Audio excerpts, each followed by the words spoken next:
Getting Over It was an era-defining game with how many people love seeing their favorite creators play it and either break their setups or just throw their chairs around in frustration. Bennet Foddy truly created a masterpiece here, intended to hurt a special kind of person. And that also inspired a bunch of other rage games to pop off left and right, all with the same climbing concept, that a single mistake can cost you all your progress and send you back to the beginning. However, all of these games that followed afterwards, while they're still technically rage games and they do have their own mechanics that make them unique, none of them give off that same vibe that Getting Over It has, and Bennet Foddy himself actually discussed the idea of having a sequel made, but that never really did come to fruition. And this is where one YouTuber decided that if no one was going to make a spiritual successor to Getting Over It, he was going to have to do it himself, and he created the most difficult climbing game that I or many other people have played so far, and he called it a difficult game about climbing. The YouTuber we're talking about is called Pontypants, who currently has a subscriber count of almost 200,000, and he's definitely not called Ponypants, like how I've been calling him for at least 3 of my other videos.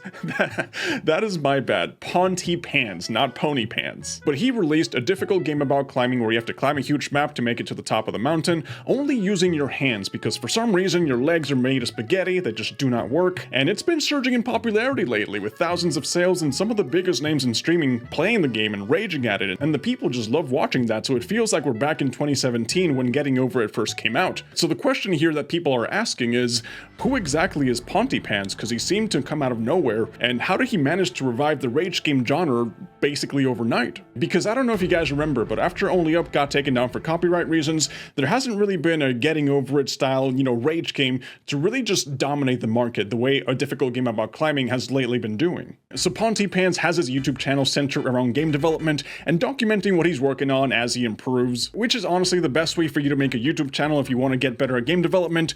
Don't wait until you're an expert at game development to start making videos. Just document your process along the way and kind of just take the viewers on for the ride to show them how you're improving and what you're working on and what you want to do. And something that he stated pretty clearly in the description of his first Steam release, Punch a Bunch, where he says that personally I'm a fan of games that are initially really difficult, but then almost become easy once you really get the hang of it. And that's really what his first release, Punch a Bunch, really is, right? Because it looks like a simple boxing game, but once you really get into the game, you realize that you need a lot of practice to improve, and you really need to go through the learning curve to actually know how to play the game properly. And if that style of game sounds familiar to you, it's because anyone who's played Getting Over It can totally relate to this. If you compare the first time you ever picked up the game and how annoying and impossible it looked to make it through the first area, versus how the game really just feels now, right? That now that you know how to play it, now you can go through the first area and you're left wondering how you ever struggle in that part to begin with. It's that type of game experience that doesn't need level progression or stronger items or unlockable skills to be able to progress in the game.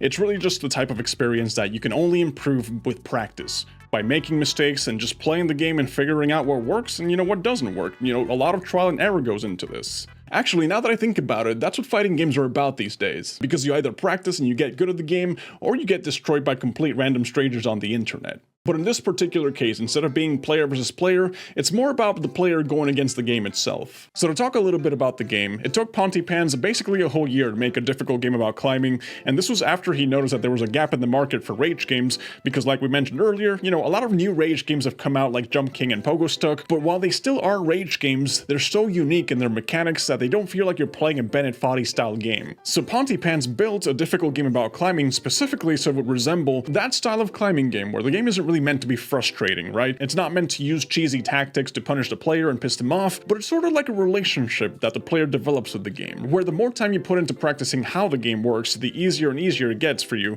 and you can notice this almost immediately, because once you reach a completely new area in the game, even if the game does punish your mistake and sends you all the way back to the beginning, it almost feels easy to get back to that point, because you already conquered everything that came beforehand, you learn how the game works up to that point, and you got it, you know what you're doing. And speaking of Bennet Foddy games, not many people know this, but a difficult game about climbing was actually inspired by a game that Bennet Foddy himself made back in 2011 called GURP. I don't know if you guys remember QWOP, the whole shebangle with QWOP, that really annoying racing game. Well, Bennet Foddy made a sequel called GURP, but this time you're climbing what seems an impossible wall, only using your hands, but in this case you had to hang on to some handlebars using your keyboard. And Pontypants basically took this concept, removed the keyboard, and made all the climbing possible only using your mouse. And Pontypants even explained at one point that he wanted to make the game work with 2 mice, one mouse for each hand, and that sounded so amazing, and I'm so sad that didn't come to happen. I really wish it did, but, I kind of understand. It's hard to sell a game where you need 2 mice to operate. It doesn't seem like a viable business strategy. But man, I really wish it happened. And when it comes to criticism that Pontypants' game is too similar to Getting Over It, Pontypants himself mentions that having your game be compared to other similar games is actually a really good thing, since it helps people associate your work with something they're already familiar with. And I think that's entirely true. Like, if it wasn't for a familiar bald man doing a familiar form of climbing, I probably wouldn't have even noticed this game to begin with. So the fact that I can just make those comparisons makes me want to be interested in the game. And I think that's what makes the case of a spiritual successor so strong here. And let's not forget here, guys, that Bennet Foddy himself based Getting Over It out of a pre-existing game that came out all the way back in 2002 called Sexy Hiking, a game that was made by Jazuo. So the way I see it here is that Pontypants is sort of like continuing that chain of Sexy Hiking into Getting Over It, but there's also GURP, and now there's a difficult game about climbing. You know, it's all connected, it's all interweaved. Now, in terms of gameplay and features for a difficult game about climbing, the way your character moves around the map really honestly just takes some time to get used to. Just like with any other Rage game, it starts off almost feeling impossible, but the more you do it, the easier it gets and the more fun you start having. And the way some of the sections of the map are laid out basically just prepare you for what's ahead and teaches you some of like the mechanics you need in order to progress. And trust me, there's nothing more satisfying in this world than actually manage to beat a part that you've been stuck at for hours. Like, there's no greater satisfaction. There's just absolute bliss. And what's even crazier is that after you finish the game, after you spent hours and hours and hours trying to get to the end, you go to YouTube and there's a kid that's already beaten it in under 5 minutes. You know, that's just ridiculous. And this is just going to be a personal opinion here, but I really appreciate how Pontypants labeled the game on Steam as a psychological horror game because, yeah, there's a lot of parts in the game where you'd feel nothing but dread and literally horror out of fear of just falling and losing all your progress. And with the style of games that Pontypants expressed that he enjoys and the way that his two Steam releases, Punch-a-Bunch and a difficult game about climbing, are just built around the concept of a difficult game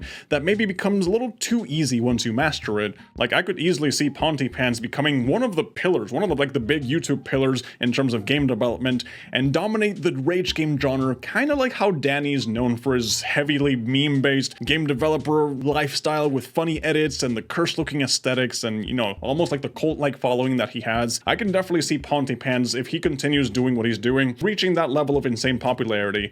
But the only thing I'm gonna say here is that, my god, people gotta chill. Like, guys, just please take it easy with the developers. Like, I know you want new updates and I know you want new videos, but this is something that takes time, and usually what ends up leading to a lot of burnout and, you know, game developer YouTubers just wanting to not make videos anymore is the immense pressure that they feel from their community. And, you know, maybe the death threats also don't help that much. So yeah, guys, just chill on that a little bit. So yeah, the game has been doing really amazing and a lot of people are enjoying it, and Pontypants, despite going completely dark during its game's development on his YouTube channel, managed to whip out an absolute banger here, because I don't know if you guys have seen the rest of his videos, but for the production of Punch-a-Bunch, he was actually very active, you know, telling people what he was doing and giving a bunch of devlog updates and everything, but for this one, he was kind of just like very hush-hush about it, and the fact that it just came out and went super viral on release really just goes to show you how good of a game it is. So if you guys want to check it out, you know, it's only $10 on Steam, so you guys can go ahead and buy it. And if you want to see the whole progress of Pontypants' development for this game, you know, you can just check out his channel. And yeah, that's all I really want to talk about with you guys today. So thank you guys so much for watching, and I'll catch you on the next one.